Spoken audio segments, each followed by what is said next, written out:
చెప్తున్నా. అంటే వారి త్యాగాన్ని స్మరించుకునేలాగా, అంటే వారికి కృతజ్ఞతా గీతం ఇది. మీరు మా కోసం అసువులు బాసారు, మీరు మా కోసం రక్తం తారబోసారు, మీరు మా కోసం కుటుంబాలని ఛిద్రం చేసుకున్నారు. దోపిడీలు దోపిడీలు చేసేవారు కాదు, వారు చాలా మహనీయులు. వాళ్ళు ఉన్న ఆస్తులు ఇచ్చేశారు ప్రజలకి, ఉన్న ప్రాణాలని తృణప్రాయంగా వదిలేసుకున్నారు.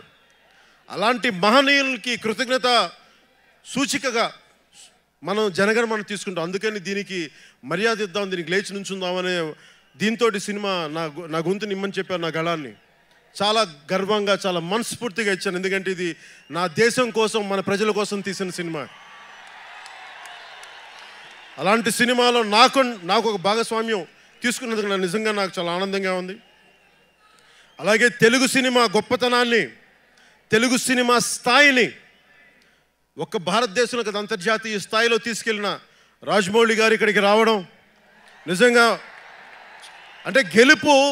అంటే నేను చాలాసార్లు అనుకుంటా ఉంటాను, మా అన్నయ్య నేర్పించిన సంస్కారం ఏంటంటే మా అందరికీ ఎవరు ఎన్ని విజయాలు సాధించినా మాకు అసూయ కలగదు, ఇంకా ఆనందపడతాం. ఎందుకంటే 10 మంది బాగుండాలని కోరుకునే వాళ్ళము. రాజమౌళి గారు గెలిస్తే మాకు ఆనందం ఉంటుంది, రాజమౌళి గారు రికార్డులు బద్దలు కొడితే ఆనందంగా ఉంటుంది, సురేందర్ రెడ్డి గారు వచ్చి రికార్డులు బద్దలు కొడితే ఆనందంగా ఉంటుంది. ఎందుకంటే మన సినిమా, ఇది మన జాతి, మన భారత జాతి, మన తెలుగు జాతి, మనం దానికి వెళ్తాం. Okay okay okay okay okay okay okay आप लोग चले जाए, आप लोग चले जाए. अरे भाई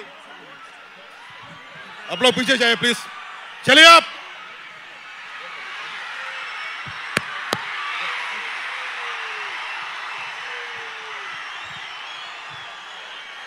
ఇది మన జాతికి, మన భారత జాతికి. ఎందుకంటే మనం ఎక్కడికి వెళ్ళినా ఇండియా అనేది మనం అరుగుతే బ్రిటిష్ వాళ్ళు పెట్టిన పేరు, భారతదేశం అనేది మనది. ఇండియా అనేది వాళ్ళు బ్రిటిష్ వాళ్ళు పెట్టింది. ఇలాంటి భారతదేశానికి గర్వించగలిగేలా, భారతీయులుగా గర్వించగలిగేలా సినిమా తీసినందుకు సాంకేతిక నిపుణులందరికీ, ప్రతి ఒక్కరు నటించిన ప్రతి నటీనటులందరికీ, ప్రతి ఒక్కరికి పేరు పేరున ధన్యవాదాలు తెలుపుకుంటూ సెలవు తీసుకున్నాను. జై హింద్. Thank you.